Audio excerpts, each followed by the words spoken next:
তোকে আমি শেষ করে ফেলবো, শেষ করে ফেলবো। দেখ তুই আমার বাবার সাথে কি করেছিস মনে আছে তোর? আমাকে ছেড়ে দাও,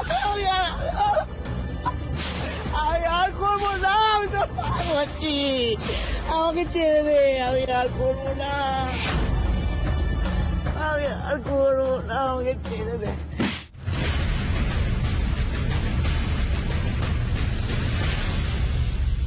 দুর্গা আমায় ছেড়ে দে, দুর্গা আমি আর করবো না, দুর্গা আমি তোর আমাকে। তোকে আমি ক্ষমা করে দিতে পারি, কিন্তু একটা শর্ত আছে। শর্ত? এখানে চাপ খেয়ে গেলে তো অভিরূপ মুখার্জি আমাকে পুঁতে ফেলবে। দূর, যা হবে হবে, চাচা আপন প্রাণ বাঁচা। দুর্গা তুই যা বলবি আমি তাই করবো, তুই যা বলবি আমি তাই করবো, বল কি করতে হবে দুর্গা, বল কি করতে হবে।